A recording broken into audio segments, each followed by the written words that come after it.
Esprit Saint, pénètre le cœur de tes fidèles et enflamme-les du feu de ton amour. Ô Seigneur, envoie ton esprit et tout sera créé et tu renouvelleras la face de la terre. Chers amis, nous rendons grâce au Seigneur qui nous permet de voir ce nouveau jour, de ce nouveau mois de février, qui nous donne la grâce de pouvoir le passer en sa présence. De l'évangile de Jésus-Christ selon saint Marc. En ce temps-là, Jésus appela les 12. Alors, il commença à les envoyer en mission 2 par 2. Il leur donnait autorité sur les esprits impurs et leur prescrivit de ne rien prendre pour la route, mais seulement un bâton, pas de pain, pas de sac, pas de pièces de monnaie dans leur ceinture. Mettez des sandales, ne prenez pas de tunique de rechange. Il leur disait encore, quand vous avez trouvé l'hospitalité dans une maison, restez-y jusqu'à votre départ. Si dans une localité, on refuse de vous accueillir et de vous écouter, partez et secouez la poussière de vos pieds. Ce sera pour eux un témoignage. Ils partirent et proclamaient qu'il fallait se convertir. Ils expulsaient beaucoup de démons, faisaient des onctions d'huile à de nombreux malades et les guérissaient.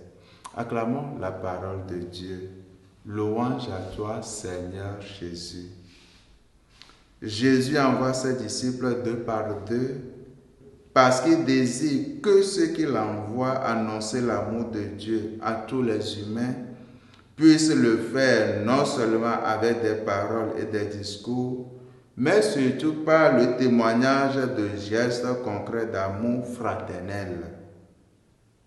Il dira par ailleurs, c'est à l'amour que vous aurez les uns pour les autres qu'ils sauront que vous êtes mes disciples.